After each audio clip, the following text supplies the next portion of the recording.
What's your craziest I survived story that captures the intense emotions and experiences of survival? Hit by a car. I had pretty standard concussion amnesia about the event.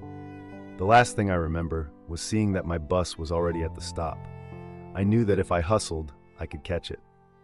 The next thing I remember is struggling to get out from under a cop who was pinning me down, telling me not to move. The ambulance showed up, and they put me in a rigid collar to keep me from moving my neck and spine. I had no idea if I was going to die or not.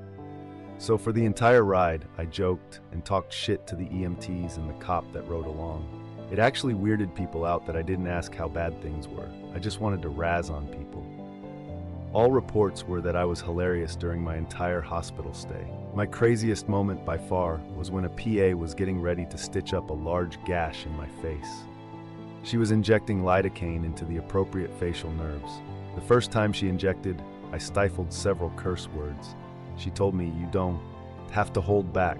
Say whatever you want." I replied, "Seriously?" She confirmed and went in to do another injection. The moment it hurt, I blurted out, "Your mother is a whore." She quickly took the needle out and clarified that I could say whatever I wanted, as long as it didn't make her laugh hard enough to stop her from doing her job, with a needle that close to an important facial nerve. A month later, I randomly met someone who had seen me get hit.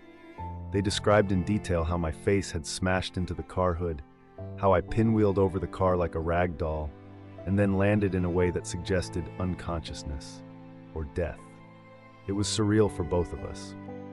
Story number 2. Well, my story is tame compared to others, but here goes. I was skiing at Santa Fe, New Mexico. I usually stick to the blue slopes, since I wasn't comfortable enough to hit the black ones yet. There's a section on the mountain where the black and blue lifts run side by side. It wasn't until halfway up the lift that I realized I'd taken the black one. Lo and behold, I get off at the highest point on the mountain. If there was ever a moment where I felt like I could just drift into space, this was it. People below me looked like tiny specks. After a minute of pure panic, I calmed my nerves and basically said YOLO. Turns out stopping on blue slopes is a lot different than black. While I was trying to stop, I ended up picking up more speed. I was getting scared, not thinking clearly, so I just kept going, faster and faster. At one point I was catching air about 30% of the time, drool literally coming out of my mouth. I was going so fast that I was cutting GA through the moguls like they weren't even there. Then I hit a tree, smacked right into it, instantly blacked out. When I came to, some guy was poking me with his ski pole, asking if I was okay. I nodded, and he just skied off. My goggles and mask were soaked with blood, but I felt fine. So, my dumb self thought, well, I've made it this far. Might as well ski the rest of the way down. Bad decision. I ended up smacking into another tree, but this time, I didn't black out. I felt every bit of pain. At this point, I was pretty messed up, but no, I had to stay persistent. So it took me about 2, maybe 3 hours to ski the rest of the way down. I finally make it to my friend at the bottom of the mountain. My goggles and gear soaked in blood, and he just looks at me and says, "Black?" I nodded. Black. Then, I went straight to the ER. Story number 3. I'm kinda sad I found this thread so late. I have the perfect story from when I was 10. My brother and I were walking along a river with our grandpa, collecting little stones, pretty ones. Some of the cooler ones were in the water, so every now and then we'd dive in and grab a shiny pebble or two. We did this for about 2 hours. Then suddenly I hear this deep, distant rumble. It was the kind of sound you'd expect from an earthquake, or maybe an explosion, far away. I thought about it for a good 10 seconds, but it didn't really register. So I went back to searching for shiny rocks, completely unaware of what was coming. Then I happened to turn my head, and what I saw, it reminded me of that scene from Lord of the Rings. A wall of water, easily 10, maybe 15 feet tall, just smashed into the cliffside at the river's bend and came rushing straight toward us. The speed was insane. I could have run, but it felt so surreal, like it couldn't actually be happening. I just stood there, frozen, like a deer in headlights. I even forgot to warn my grandpa and my brother. Snap back to reality. I screamed. I yelled to my grandpa, who at the time was still relatively young and athletic. He grabbed me first, since I was closest, and sprinted toward the shore, all while shouting at my brother, "Run! Fucking run!" My little idiot brother, instead of running, looks up and proudly lifts a green round pebble above his head, like he's showing off a trophy. Meanwhile, behind him, this land tsunami is rushing toward him, practically guaranteeing his death. You know how they talk about fight or flight mode? People lifting cars off their kids or running away from bears? Well, something like that kicked in for me. But instead of saving myself, I ran straight for my brother. I pushed my grandpa away and sprinted across the river, grabbed my brother's arm, and dragged him toward the opposite shore, the one my grandpa wasn't on. By this point, my brother realized something was up, so he ran with me.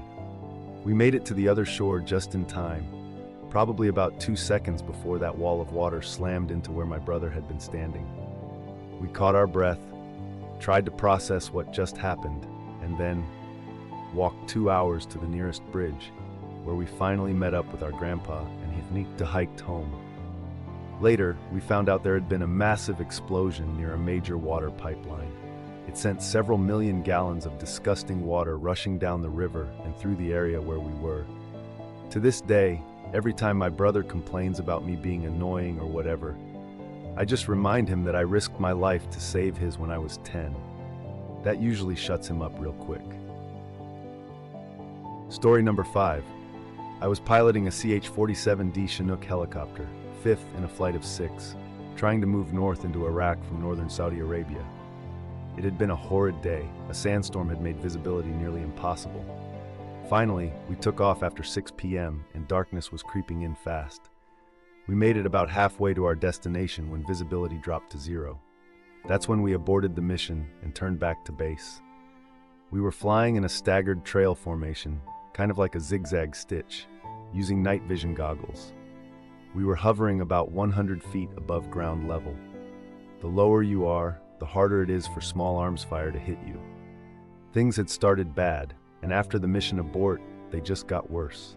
One of the hazards of flying with goggles is that you can easily become spatially disoriented, and that's exactly what happened to me. As we flew over a small escarpment, the ground dropped off unexpectedly, and I was hit with sudden nausea and dizziness. Not a good combo when you're flying a helicopter. I told my pilot in command, "Mark, take the controls. I'm disoriented." Mark had been navigating with an armful of maps, which he quickly ditched on the center console before taking over. I put my head down, trying to regain my stomach, because, trust me, barfing on the windscreen makes goggle flight even harder. After a minute or two, I finally lifted my head and began scanning my side of the helo. Now, while all this was going on, Mark had apparently slowed down a bit. No big deal, right? Well, not quite. The problem was that the pilot of the 6th Chinook didn't notice our change in speed. He was focused on the helo in front of him, number 4, not realizing we were right there to his right front. And then it happened. Helo number 6 flew right under our rotors. I was sitting on the right side of the aircraft, while Mark piloted from the left seat. I scanned my side, then crossed over to check the front, finally looking out Mark's side window. And what I saw was a helo pilot's worst nightmare: overlapping rotor blades. The blades on a Chinook are 27 feet long, and we had at least a 10-foot overlap, just a foot above number 6 rotors. My heart dropped. I yelled, "Turn right! Turn right! Turn right!" Mark followed my command, allowing us to rotate our blades up and away from the other bird's blades. We managed to turn out of the formation. If we'd done anything else, it would have meant a blade collision. We executed a 360-degree turn to the right and thankfully returned to our formation as the trailing aircraft. While we were relieved to be alive, the entire crew was shaken by the ordeal. Our biggest challenge still lay ahead: a night landing in the desert. Any landing in the desert is challenging due to the dust kicked up by the rotors. Night landings? Even worse. Goggle landings? Terrifying. Add to that the fatigue from an all-day alert and an afternoon takeoff, followed by 90 minutes of flying in horrid weather under goggles, not to mention the adrenaline from our near mid-air collision, and now we had to land. Mark made the first approach, but he had to abort due to brownout. You lose sight of the landing point. Then I took the controls and attempted a second approach, also aborting due to brownout. Tension was rising. We had to land soon. We were low on fuel, about 800 pounds remaining, and there was no alternate place to go. We tried a third attempt, working together this time. Mark was flying while I kept contact with the ground. Finally, we landed in our field site. The only casualty? Our tent, which we quickly set back up. So that's how I survived a night near mid-air collision.